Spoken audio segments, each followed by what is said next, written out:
Eckhart Tolle's The Power of Now is a spiritual gut check because it's about living in the present moment, not just thinking about it, not just dreaming about it, not just talking about it, but to actually live in this moment, to live and to fully be alive now. This book isn't a gentle guide, but a direct challenge. It confronts our ego, it challenges us to live in the now. This book is like a mirror that's held up to our own minds. He wants and he's trying to wake us up from our slumber and to help us to see that only this moment, this now is the only thing that's real, not the past, not the future, just this moment. I hope you're enjoying the podcast, and if you are, please help me get this in front of like-minded people by sharing it with your friends, your families, and on your social. And leave a 5-star review on Spotify or on Apple Podcasts, or subscribing with the bell if you're on YouTube. With that, let's get into it.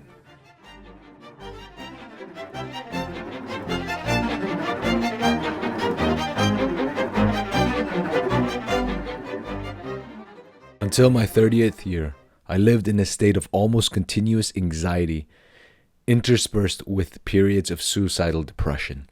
It feels now as if I am talking about some past life or somebody else's life. One night, not long after my 29th birthday, I woke up in the early hours with a feeling of absolute dread. I had woken up with such a feeling many times before, but this time, it was more intense than it had ever been. The silence of the night, the vague outlines of the furniture in the dark room, the distant noise of a passing train, everything felt so alien, so hostile, and so utterly meaningless that it created in me a deep loathing of the world. The most loathsome thing of all, however, was my own existence. What was the point in continuing to live with this burden of misery? Why carry on with this continuous struggle? I could feel that a deep longing for annihilation, for non-existence, was now becoming much stronger than the instinctive desire to continue to live. I cannot live with myself any longer. This was the thought that kept repeating itself in my head. Then suddenly, I became aware of what a peculiar thought it was. Am I one or two? If I cannot live with myself, there must be two of me, the I and the self, that I cannot live with. Maybe, I thought, only one of them is real. I was so stunned by this strange realization that my mind stopped. I was fully conscious, but there were no more thoughts. Then I felt drawn into what seemed like a vortex of energy. It was a slow movement at first, and then accelerated. I was gripped by an intense fear, and my body started to shake. I heard the words, "Resist nothing," as if spoken inside my chest. I could feel myself being sucked into a void. I felt as if the void was inside myself rather than outside. Suddenly, there was no more fear, and I let myself fall into that void. I have no recollection of what happened after that. I was awakened by the chirping of a bird outside the window. I had never heard such a sound before. My eyes were still closed, and I saw the image of a precious diamond. Yes, if a diamond could make a sound, this is what it would sound like. This is what it would be. I opened my eyes. The first light of dawn was filtering through the curtains. Without any thought, I felt I knew that there is infinitely more to light than we realize. That soft luminosity filtering through the curtains was love itself. Tears came into my eyes. I got up and walked around the room. I recognized the room, and yet I knew that I had never truly seen it before. Everything was fresh and pristine, as if it had come into existence. I picked up things, a pencil, an empty bottle, marveling at the beauty and aliveness of it all. That day, I walked around the city in utter amazement at the miracle of life on earth, as if I had just been born into this world. For the next 5 months, I lived in a state of uninterrupted deep peace and bliss. After that, it diminished somewhat in intensity, or perhaps it just seemed to because it became my natural state. I could still function in the world, although I realized that nothing I ever did could possibly add anything to what I already had. I knew, of course, that something profoundly significant had happened to me, but I didn't understand it all. It wasn't until several years later, after I had read spiritual texts and spent time with spiritual teachers, that I realized that what everybody was looking for had already happened to me. I understood that the intense pressure of suffering that night must have forced my consciousness to withdraw from its identification with the unhappy and deeply fearful self, which is ultimately a fiction of the mind. This withdrawal must have been so complete that this false, suffering self immediately collapsed, just as if a plug had been pulled out of an inflatable toy. What was left then was my true nature, as the ever-present I am, consciousness in its pure state prior to identification with form. Later, I also learned to go into the inner, timeless and deathless realm that I had originally perceived as a void and remain fully conscious. This is an excerpt from The Power of Now by Eckhart Tolle. And as you just listened to that introduction, he, for 30 years, lived an absolutely horrible life, according to him, where he was continually depressed and he was on the verge of committing suicide. But in his lowest point, he somehow managed to have this profound realization that the sense of self is a construct where the I and the self are not the same. The Power of Now, this book, is a guide to people who are seeking a way to understand how to live, and most importantly, how to live in this moment, in this present moment, versus living for the future or living in the past. This book is not only a helpful introduction to mysticism, but also a continual resource for diving deeper into how you live without anxiety, live in the present moment. So Eckhart Tolle opens the book with the story of a beggar, and I quote, "A beggar had been sitting by the side of a road for over 30 years. One day, a stranger walked up. 'Spare some change?' mumbled the beggar, mechanically holding out his baseball cap. 'I have nothing to give you,' said the stranger. Then he asked, 'What's that you're sitting on?' 'Nothing,' said the beggar, 'just an old box. I've been sitting on it for as long as I can remember.' 'Ever looked inside?' asked the stranger. 'No,' said the beggar. 'What's the point? There's nothing in there.' 'Have a look inside,' insisted the stranger. The beggar managed to pry open the lid. With astonishment, disbelief, and elation, he saw that the box was filled with gold. 'I am that stranger who has nothing to give you, and who is telling you to look inside. Not inside any box, as in the parable, but somewhere even closer, inside yourself.' 'But I am not a beggar,' I can hear you say. Those who have not found their true wealth, which is the radiant joy of being and the deep, unshakable peace that comes with it, are beggars, even if they have great material wealth. They are looking outside for scraps of pleasures or fulfillment, for validation, security, or love, while they have a treasure within that not only includes all those things, but is infinitely greater than anything the world can offer." What a way to open a book. And you'll notice that there's similarity between what Eckhart Tolle says and the books that we've studied in the past few episodes. The idea that true wealth is not external praises, external possessions. True wealth is the wisdom that you have, the knowledge that you have, and also the sense of peace that you have, right? It's this understanding of being able to live in the moment without foregoing the moment. The whole time that I was reading this, the one book and person that kept coming back to me was Csikszentmihalyi's Flow and Finding Flow, the episode that we did. Because what Mihaly says in his book and what he found through his research is the best way that humans can live a fulfilled life is to live in a state of flow, right? And what he calls flow is when the task is difficult, but you also have the skill set to match it. And when those two things match, there's that slight challenge, but also the ability to overcome that challenge, to transcend that challenge. That is what will put you into flow state. And as we go through The Power of Now, that's one thing that you'll notice and also realize that what Tolle is trying to get here is for you to be in a state of presence, for you to live in the here and the now, you have to be fully aware, fully conscious of everything that's happening. And he tells a story of some monks where when young monks are practicing meditation, practicing this sense of awareness, the older monks will sometimes sneak up behind them and hit them with a bat. And the monks who are fully aware, fully present in the here and now, conscious of everything around them, will be able to dodge the bat that's about to hit them.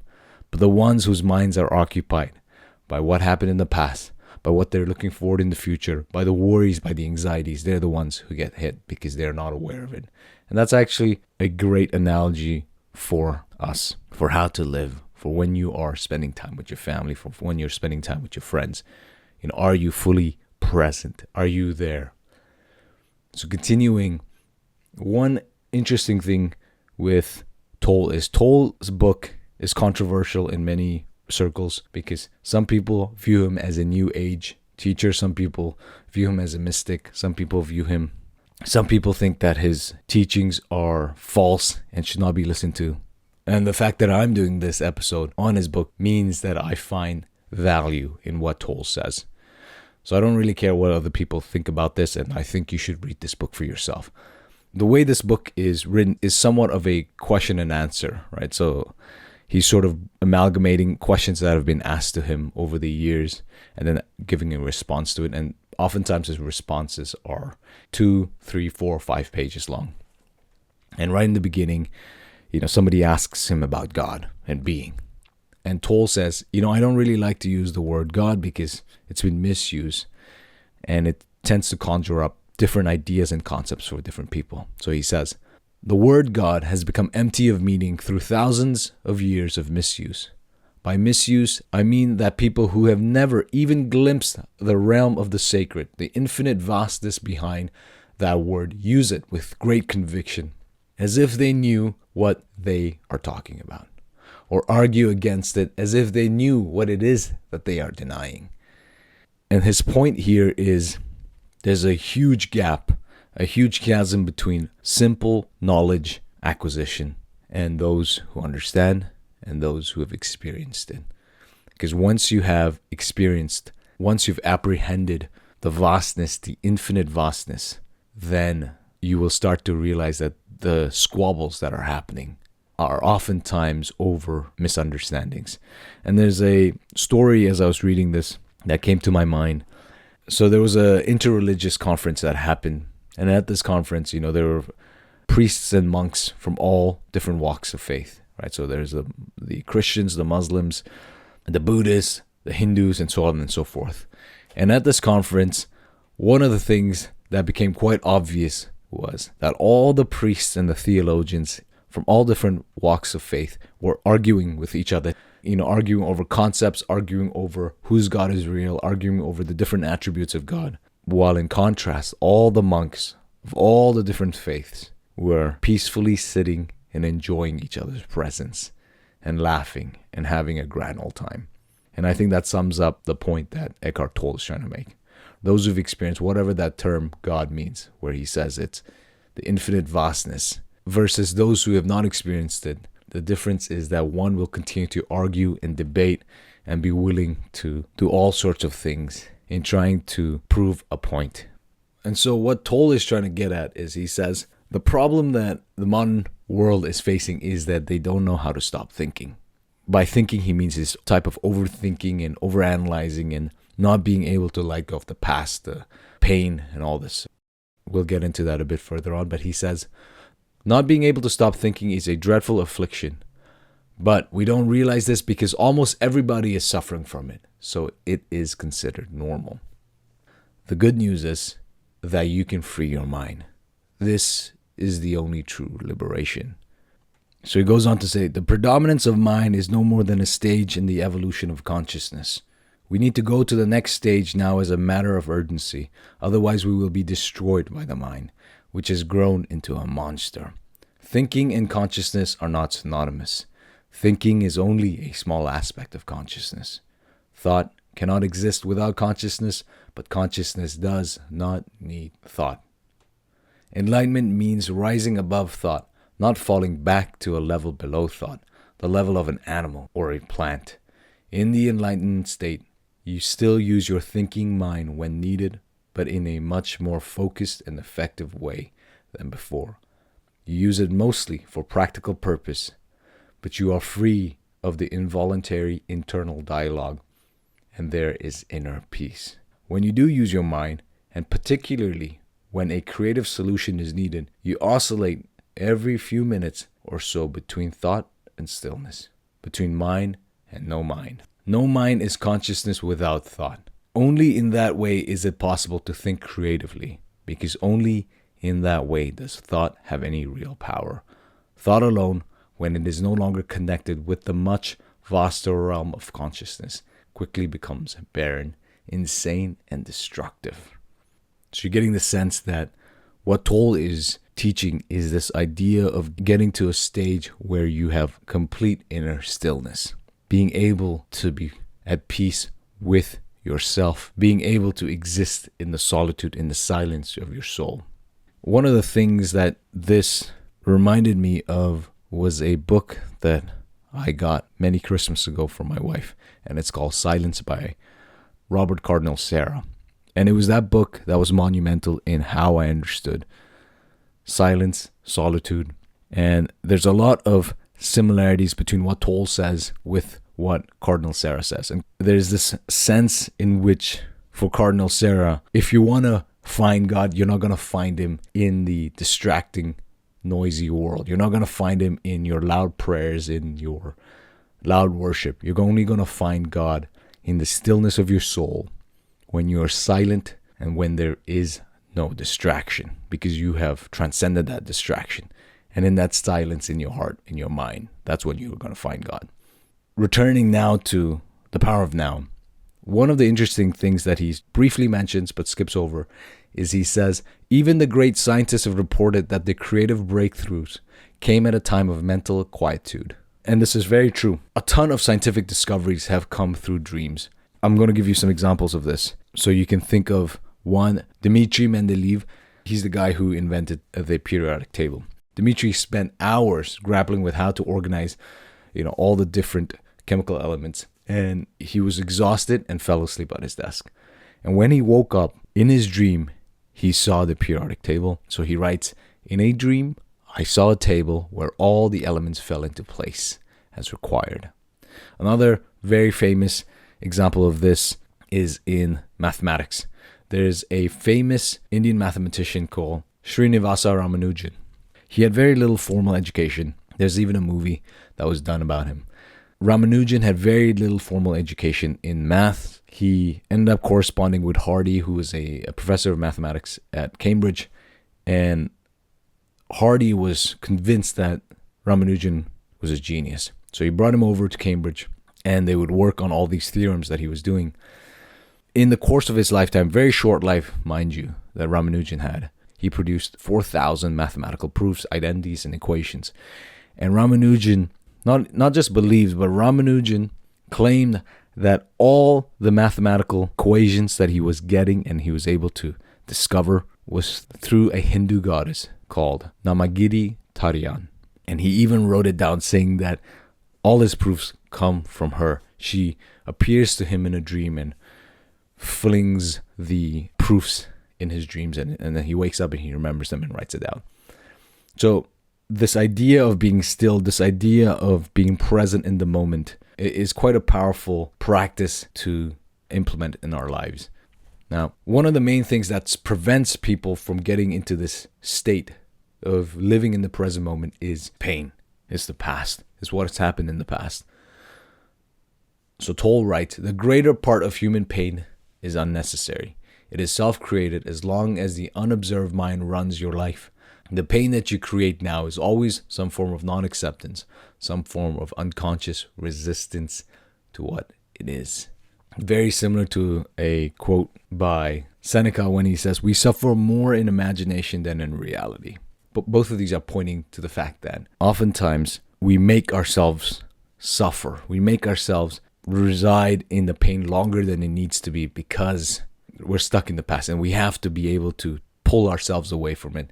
And Tolle continually says whatever's happened in the past, if you can live in this present moment, there is no pain, there is no suffering here and now. And the more you're able to find the stillness, the inner peace, the more you'll realize that all this pain that you're having, what he calls the pain body, you'll be able to transcend this. Actually, he says, you'll be able to transmute this pain and turn it into peace.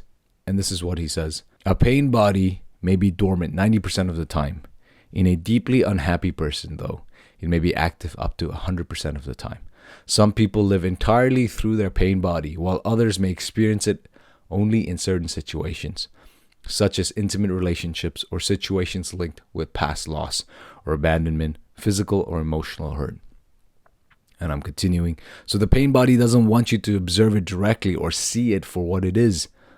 The moment you observe it, feel its energy feel within you and take your attention into it, the identification is broken and a higher dimension of consciousness has come in. I call it presence.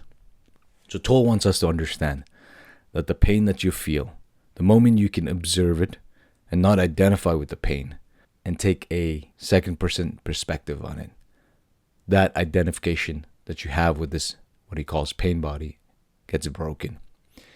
And then he says a higher dimension of consciousness has come in, which is just presence. So he says, realize deeply that the present moment is all you ever have. Make the now the primary focus of your life. The most important thing is understanding that only this present moment is here. The past, though it's happened, you can't go back to the past. The future, it hasn't happened and you can't go into the future. The present state is the future that you were waiting for in the past.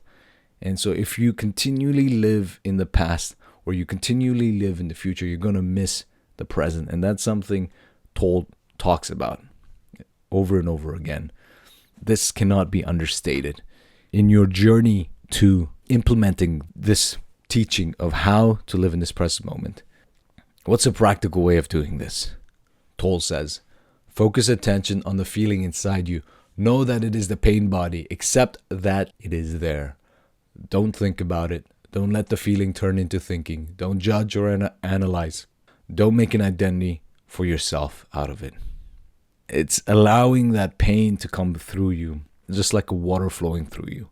And in so doing, you are able to not identify with it and not make an identity out of it.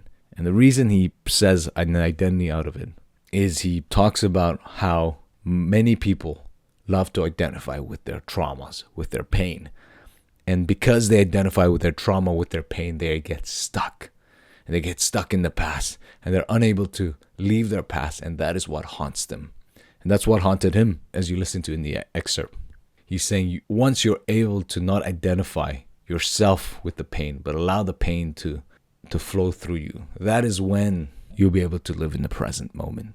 So from there, he goes on to talk about how you have to master being present in the moment. You have to be able to transmute the pain, the suffering. And so he says, power over others is weakness disguised as strength. True power is within, and it is available to you now. That's a similar concept within the Stoics, within Buddhist tradition, within Christian traditions. All of them have this idea of overcoming yourself and mastering yourself, and how that is the true power.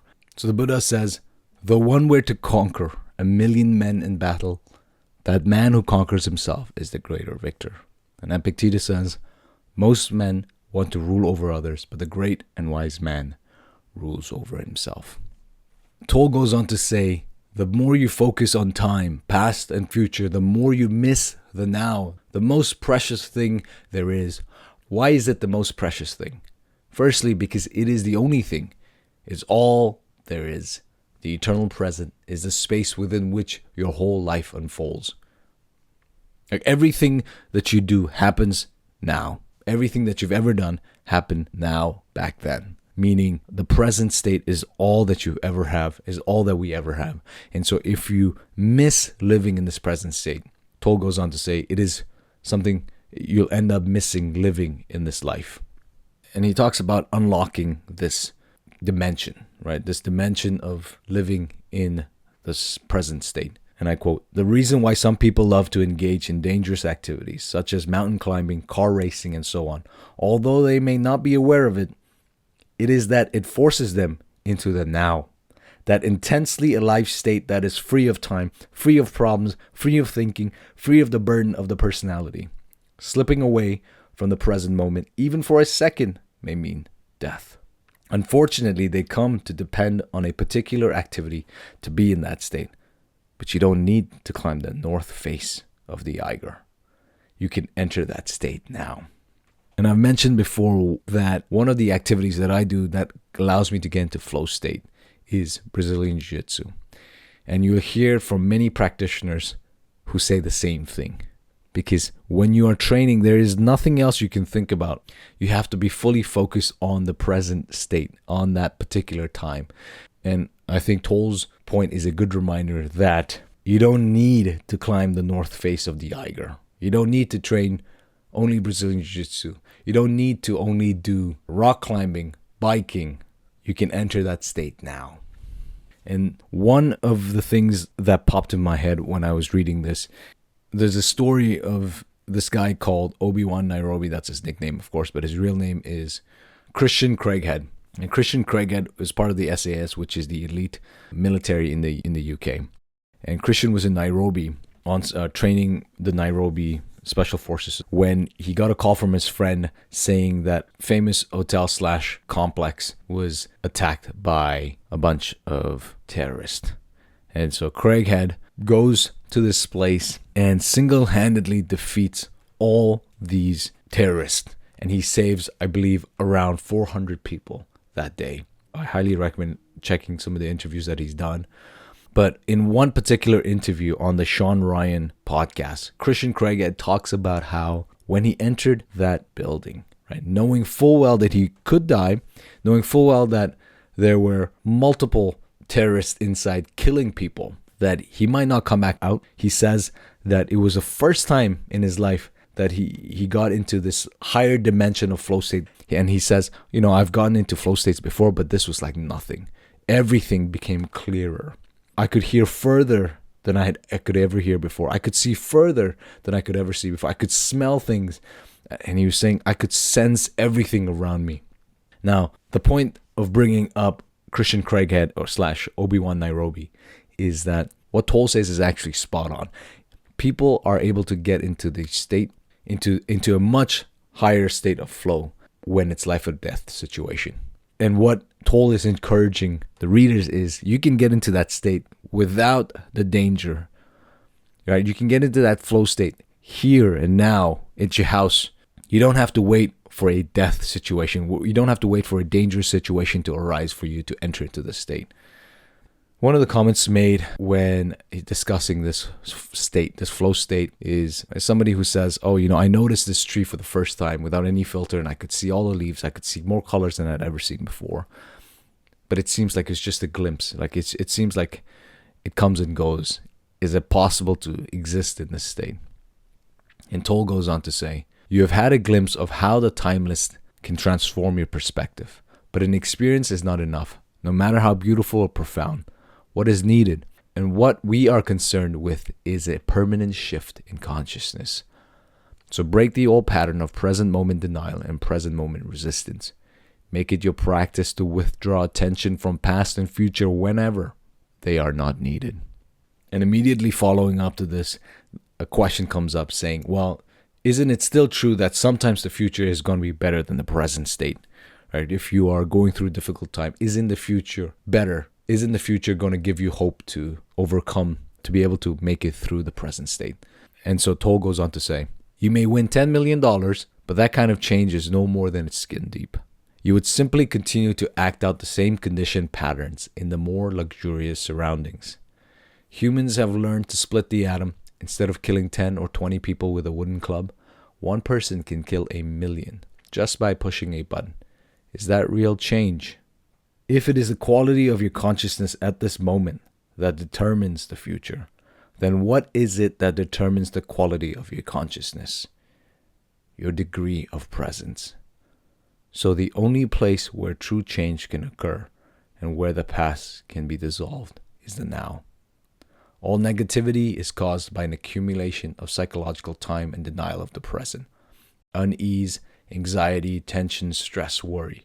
all forms of fear are caused by too much future and not enough presence. Guilt, regret, resentment, grievance, sadness, bitterness, and all forms of non-forgiveness are caused by too much past and not enough presence.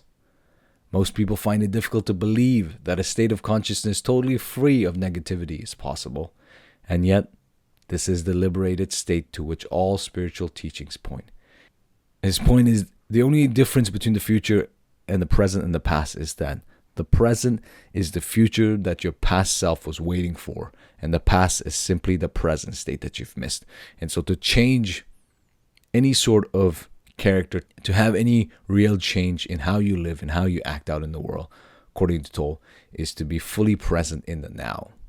And the more you can get that, the more you can hone this practice, the more peace and inner stillness you're going to find. So instead of waiting for the future, live in this present. And he goes on to say, waiting is a state of mind. Basically, it means that you want the future. You don't want the present. You don't want what you've got, and you want what you haven't got. With every kind of waiting, you unconsciously create inner conflict between your here and now and where you don't want to be, and the projected future where you want to be. This greatly reduces the quality of your life by making you lose the present. There is nothing wrong with striving to improve your life situation. You can improve your life situation, but you cannot improve your life. Life is primary. Life is your deepest inner being. It is already whole, complete, and perfect. Your life situation consists of your circumstances and your experiences. There is nothing wrong with setting goals and striving to achieve things. The mistake lies in using it as a substitute for the feeling of life for being. The only point of access for that is the now. You are then like an architect who pays no attention to the foundation of a building, but spends a lot of time working on the superstructure. That's beautifully said. Right? It's not that you cannot have goals. It's not that you cannot have aspirations, but it's that you don't want to live for the future. You don't want to say that your life is not whole or complete until you've achieved these things or until you've attained these things. Because if you do, you're going to live in this cycle of waiting for the future to come. And when the future comes, when you attain the future that you'd been waiting for, that future doesn't satisfy you because you're always living in the future. This is a common theme that you'll hear from with many people where they say, oh, I set a goal to get X amount of dollars, or I set a goal to buy a big house, or I set a goal to, 10x, 20x my company revenue. But then when I got it, I realized actually I want to make it even bigger, get more of it. And the reason this happens is we haven't gone to the point of being fully in the present. Because if you are fully in the present, you will know when enough is enough. And that is the point that the book that we did on Proverbs, book that we did with the Buddha, the Dhammapada, is the wise man knows when enough is enough. The wise man is able to understand that no future will give him the assurance, the stillness, the peace that he does not already have now. And if he doesn't already have it now, he will not have it in the future. Tolle goes on to say, many people are waiting for prosperity. It cannot come in the future. When you honor, acknowledge, and fully accept your present reality, where you are, who you are, and what you are doing right now. When you fully accept what you've got, you are grateful for what you've got, grateful for being, gratitude for the present moment and the fullness of life. Now is true prosperity. It cannot come in the future. Then in time, that prosperity manifests for you in various ways. If you are dissatisfied with what you've got, or even frustrated or angry about your present lack, that may motivate you to become rich. But even if you do make millions, you will continue to experience the inner condition of lack. Deep down, you will continue to feel unfulfilled. You may have many exciting experiences that money can buy, but they will come and go and always leave you with an empty feeling and the need for further physical or psychological gratification. You won't abide in being and so feel the fullness of life. Now, that alone is true prosperity. And he goes on to say later on, a few pages down, ultimately, of course, every outer purpose is doomed to fail sooner or later, simply because it is subject to the law of impermanence of things. The sooner you realize that your outer purpose cannot give you lasting fulfillment, the better. When you have seen the limitations of your outer purpose, you give up your unrealistic expectation that it should make you happy, and you make it subservient to your inner purpose. Every future goal, every future desire, even when you attain all those things, you realize that they are impermanent, right? They are not lasting. The only thing that lasts is yourself, and you exist in this moment. And when you can be comfortable and at peace with yourself in this moment, Tolle says, that is true prosperity, because you don't need anything else, right? You have everything that you ever want. Insofar as the more you give yourself to the moment, to the present, to the here and now, the more the moment gives itself to you. Right? It sounds very strange when I say it that way. And Tolle says, only the present can free you from the past. More time cannot free you of time. Access the power of now. That is the key.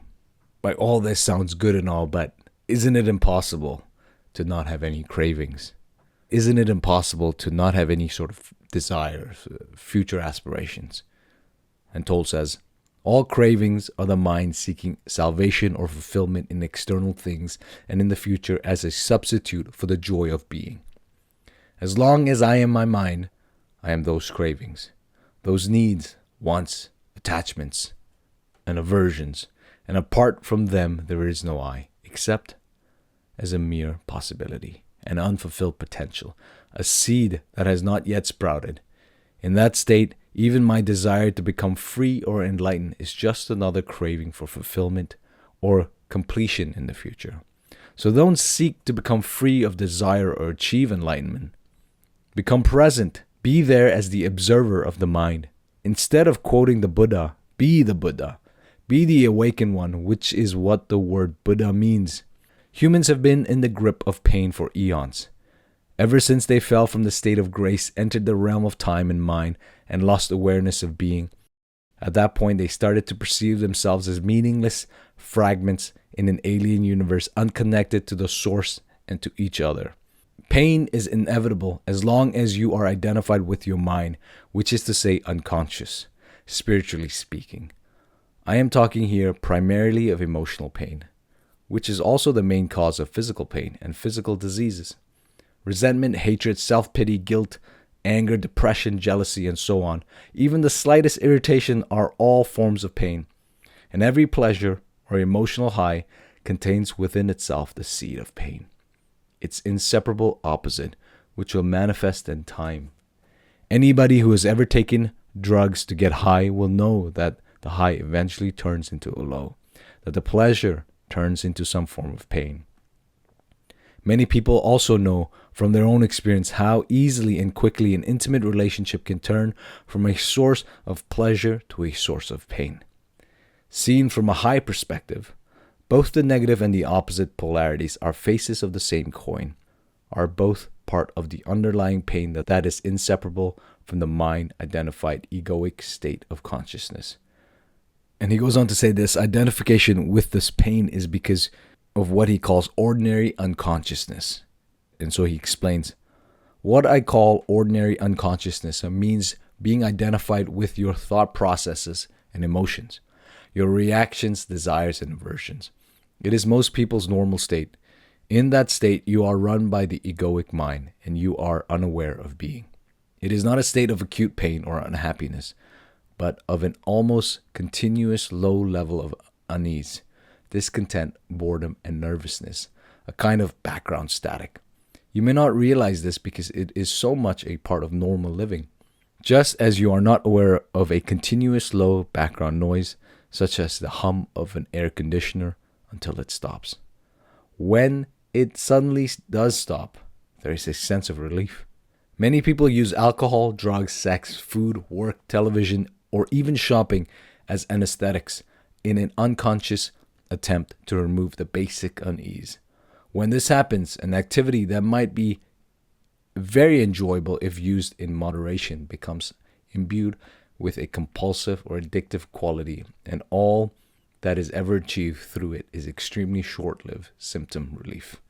It's our inability to face the pain and allow the pain to face the pain and be aware of the pain fully that, according to Tolle, what ends up causing people to use alcohol, drugs, sex, food as a way to numb this pain, right? But in so doing, it creates what he calls the ordinary unconsciousness. It's sort of this zombie way of life where you're just living without actually being present. And so he says later on, every addiction arises from an unconscious refusal to face and move through your own pain. Every addiction starts with pain and ends with pain. Whatever substance you are addicted to, alcohol, food, drugs, a person, you are using something or somebody to cover up your pain. And how do you get rid of this pain? How do you transmute this pain? For Tolle, the way to transmute this pain is to accept the pain, right? To be present, to allow the pain to travel through you and pay attention to it. And in paying attention to it, you are no longer identifying yourself with that pain, and so then you are able to break away from this pain. And previously I've used the term transcend pain, and I actually like the term transmute to help understand this. When you are suffering, the only way to overcome that suffering is to face that suffering. And when you're facing it, you have to observe it and allow the pain to seep through your entire body, to seep through your entire being. It is only through that are you able to get to a point where you no longer identify with that pain and you accept the pain. But it is in the inability to accept the pain, it is in the ability to accept the suffering, that you will continue to suffer precisely for those reasons. So then suppose you've done this, right? Suppose you face the pain, suffering, and now you're seeking for peace, but you're unable to find peace, right? What do you do then? And Tolle says, you are still seeking outside. Don't look for peace. Don't look for any other state than the one you are in now. Otherwise, you will set up inner conflict and unconscious resistance. Forgive yourself for not being at peace. The moment you completely accept your non-peace becomes transmuted into peace. Anything you accept fully will get you there, will take you into peace. This is the miracle of surrender. Beautifully put. Again, a recurring theme as we're studying the minds of some of the greatest thinkers is this idea that you should never seek peace outside of yourself. You should never seek strength outside of yourself. You should never seek anything outside of yourself, whether that's, your confidence, for affirmation. Never seek praises from anybody else. Because when you do that, you'll realize that even if you, for a moment, achieve whatever state that you're looking for from the external, it only lasts for a moment. It's impermanent. But if you can find it within yourself, it is permanent, because you go wherever you go. Whereas the praises that you would receive, the adulations, the strength that you receive from others, those will fade with time. Those will disappear. Those will change when your situation changes. Another recurring theme that we've seen in other works is this idea of being able to be at peace with yourself in solitude. So Tolle says, if you cannot be present even in normal circumstances, such as when you are sitting alone in a room, walking in the woods, or listening to someone, then you certainly won't be able to stay conscious when something goes wrong, or when you are faced with difficult people or situations. With loss, or the threat of loss, you will be taken over by a reaction, which ultimately is always some form of fear and pulled into deep unconsciousness. Those challenges are your tests.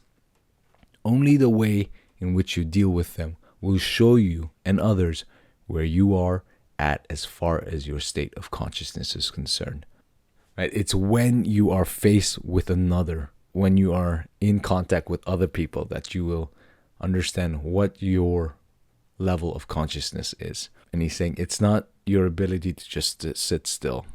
And so there's an interesting dialogue that happens between someone who believes that there's no such thing as negative and positive emotions. Right? This idea of labeling something negative and positive, that's the problem.